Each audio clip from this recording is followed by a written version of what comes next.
जय गुरुदेव। जय गुरुदेव वचन। स्वामी जी ने कहा, गुरु तो कृपा निधान है, कृपा पात्र बनो।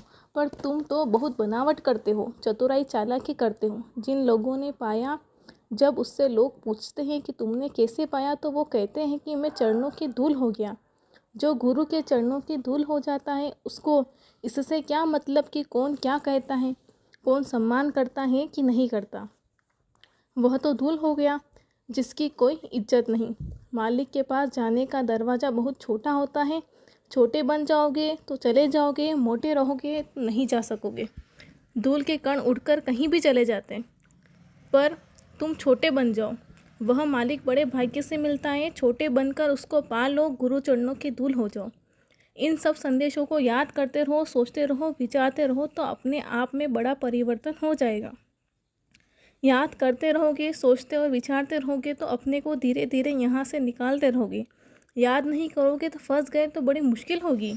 मैंने भी जब यह काम शुरू किया तो लोगों ने बड़ा झगड़ा झंझट मचाया, इसलिए मैंने रास्ता बदल लिया। सच्ची बात कोई समझ नहीं सकता, इसलिए अगर थोड़ा पर्दा रखकर कहो तो धीरे धीरे लोगों को समझ में आ जाएगा। सन 1952 में जब मैंने यह काम शुरू किया तो तरह तरह की बातें होने लगी।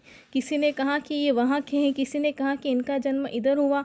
लोगों ने तरह तरह के प्रचार शुरू किए कि ये राम को नहीं मानते, कृष्ण को नहीं मानते, तीर्थ व्रत नहीं मानते, देवी देवता नहीं मानते।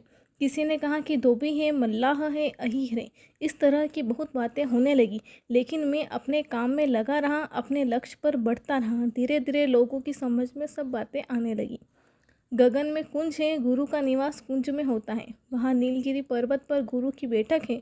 श्याम कुंज नीला है, उसमें जो चढ़े हुए हैं उसमें उनमें बहुत चमक है। यह बहुत सुंदर है, जो सुरतों को शब्द के साथ वहाँ चढ़ा दे। वही गुरु है, सदगुरु है। गुरु ऐसा चाहिए जो ऊपर चढ़ाकर उनका कुंज में दर्शन करा दे। सच्चा महात्मा मिल जाए तो नकली माया और असली रोने लगती है। सूरत दोनों आँखों के बीचों बीच बैठी हुई है, उसी के चारों तरफ मन, बुद्धि, चित्त, अहंकार बैठे हैं। यह सोचते हैं कि सूरत चली न जाए।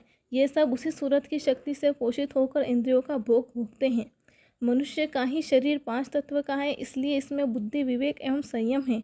बाकी शरीरों में तो किसी में 1, किसी में 2, किसी में 3 और पशुओं में 4 तत्व हैं।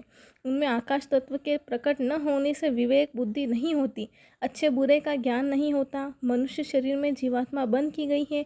जब तक वह शरीर में रहेगी, आप कर्म करते रहेंगे, उसको लिखा जाता रहेगा। महात्मा यही चेताते समझाते हैं कि कर्म अच्छे करो, जिससे जीवात्मा को फल भोगने के लिए नरकों में न जाना पड़े, कष्ट न उठाना पड़े।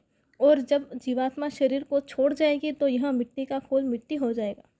दिशा विहीन मानव समुदाय का सही मार्गदर्शन महात्मा करते हैं। जय गुरुदेव।